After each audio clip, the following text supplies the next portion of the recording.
قرآن مجید کے متعلق اللہ رب العزت کا ارشاد ہے وَنُنَزِّلُ مِنَ الْقُرْآنِ مَا هُوَ شِفَاءٌ وَرَحْمَةٌ لِّلْمُؤْمِنِينَ، ہم نے قرآن کو رحمت اور شفا بنایا ہے۔ آقا علیہ السلام فرماتے ہیں کہ سب سے بہترین دوا جو ہے وہ قرآن ہے۔ اور اس طرح ایک اور حدیث پاک کے اندر آتا ہے کہ اماں عائشہ رضی اللہ تعالی عنہ روایت فرماتی آقا علیہ السلام اپنے اوپر معوذتین قل اعوذ برب الفلق قل اعوذ برب الناس آخری دو صورتیں قرآن کی پڑھ کر جو ہے وہ دم کرتے تھے اور اپنے دونوں ہاتھوں کو اپنے بدن پر جہاں تک ممکن ہوتا تھا وہ پھیرتے تھے، اور جب آپ بیمار ہوئے تو پھر دم میں کرتی تھی اور سرکار کے ہاتھ کو پکڑ کر آہستہ آہستہ آپ کے جسم اقدس پر جو ہے وہ پھیرتی رہتی تھی۔ تو یعنی قرآن سے شفا کا حاصل کرنا یہ قرآن سے بھی ثابت ہے اور آقا علیہ السلام کے فرمودات سے بھی جو ہے وہ شامل ہے۔ حضرت عائشہ رضی اللہ تعالی عنہ روایت کرتی ہیں کہ جب بھی کوئی شخص بیمار ہوتا آپ کے اہل خانہ میں سے تو آقا علیہ السلام اس پر آخری دو صورتیں معوذتین جو ہے وہ پڑھ کر دم کرتے تھے۔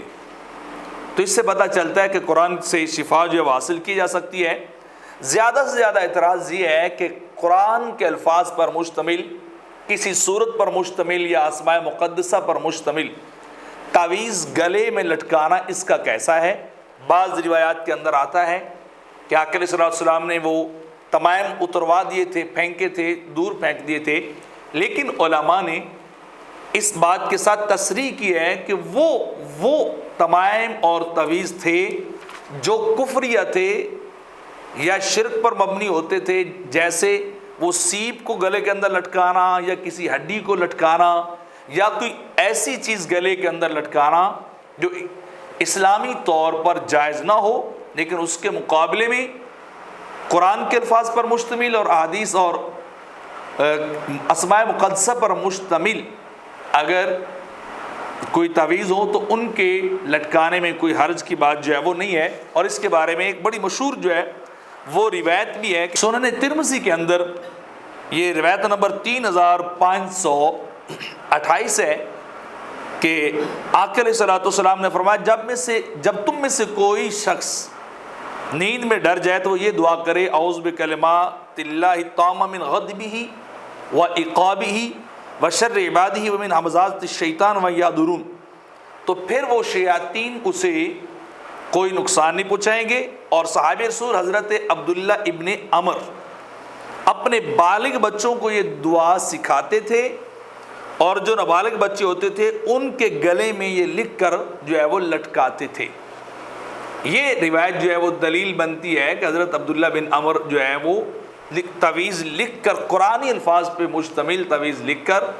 جو ہے وہ گلے میں لٹکا دیتے تھے بچوں کے۔ اس کے مقابلے میں کوئی ایسا تعویذ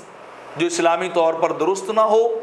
یا قرآن و حدیث سے ہٹ کر ہو یا جیسے وہ لکڑی، ہڈی، سیپ یا کوئی اور لوہے کی چیز اگر گلے یا ہاتھ میں ڈالی جائے تو وہ ناجائز جو ہے وہ بن جاتی ہے، وہ کسی طور پر درست نہیں ہے۔ تو لہٰذا قرآن و سنت پر مشتمل تعویذ جو ہے وہ اس حدیث کو لے کر جو ہے وہ لٹکائے جا سکتے ہیں۔ اب اس حدیث سے کون کون سے امت کے جید علماء نے جو ہے وہ استدلال کیا اور اسے درست سمجھا ہے، ان میں جو ہے وہ حافظ ابن قیم جوزی اسی حدیث کو ترمذی شریف والی حدیث کو میں نے بیان کی لے کر لکھتے ہیں کہ اس بیماری یعنی خواب میں ڈرنے کے لیے اس تعویذ کے علاج کی مناسبت مخفی نہیں ہے۔ زاد المعاد کے اندر انہوں نے لکھا ہے۔ فخر الدین رازی نے اپنی تفسیر کبیر کے اندر تعویذ لٹکانے پر اسی حدیث سے استدلال کیا ہے۔ حافظ ابن کثیر نے، علامہ آلوسی نے،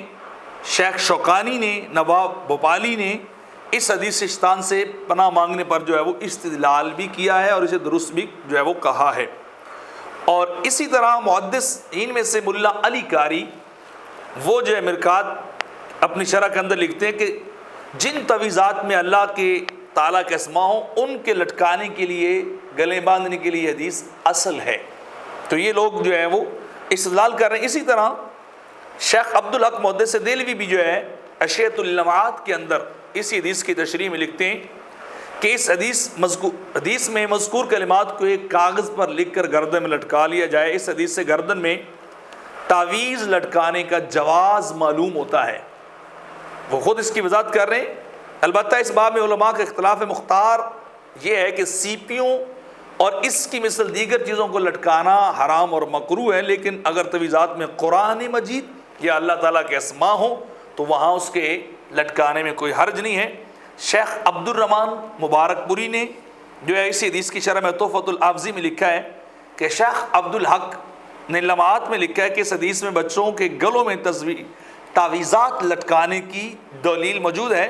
لیکن رسوم جاہلیت کے مطابق کوڑیوں، ہرز اور دیگر چیزوں کو لٹکانا جو ہے وہ حرام ہے، اور اس کو سارے ہی حرام مانتے۔ یہ تعویذات صرف اور صرف ان کی بات ہو رہی ہے جو قرآن کے کلمات پر، اللہ کے اسماء پر یا آقا علیہ السلام اور دیگر اسماء مقدسہ پر جو ہے وہ مشتمل ہوں۔ اس طرح مصنف ابن ابی شیبہ نے نقل کیا ہے کہ سعید بن مسیب سے تعویذ کے متعلق پوچھا تو انہوں نے کہا جب اس کو گردن میں لٹکایا جائے تو کوئی حرج نہیں ہے۔ اسی طرح ایک اور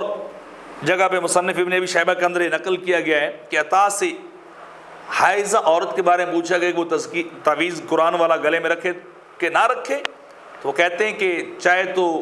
اتار دے، چاہے چمڑے یا چاندی میں وہ اگر لپٹا ہوا ہو تو اس کو جو ہے وہ گلے میں ہی لٹکائے رکھے۔ اس طرح یونس بن خواب کا ذکر بھی کیا گیا ہے، جویبر کا ذکر بھی جو ہے وہ کیا گیا ہے کہ تعویذات جو ہے وہ درست تعویذات جو لٹکائے جا سکتے ہیں۔ علامہ شامی نے بھی اسی بات کو لکھا ہے کہ وہ تمیمہ جو قرآن و سنت پر مشتمل ہے کہ بڑی لمبی طویل جو ہے وہ ان کی عبارت ہے، اس کے اندر لکھا ہے کہ وہ تعویذ جو قرآن و سنت پر مشتمل ہو اس کے لٹکانے میں کوئی حرج جو ہے وہ نہیں ہے۔ اسی طرح شیخ دیوبندی مشہور عالم دین شیخ محمد زکریا سہارنپوری بھی لکھتے ہیں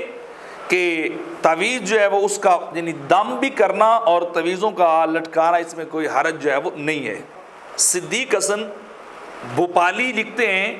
اپنی کتاب الدین خالص میں کہ جن تعویذات میں قرآن مجید کی آیات یا اللہ تعالیٰ کے اسماء لکھے ہوں ان کے لٹکانے میں صحابہ کرام، تابعین اور بعد کے علماء کا اختلاف رہا ہے، لیکن ان میں سے کچھ لوگ وہ ہیں جن میں عبداللہ بن عمر بن عاص اور عائشہ ان کے لٹکانے کی جواز کے قائل ہیں، تو وہ بھی جو اسی بات کو لکھ رہے ہیں کہ تعویذات لٹکائے جا سکتے ہیں۔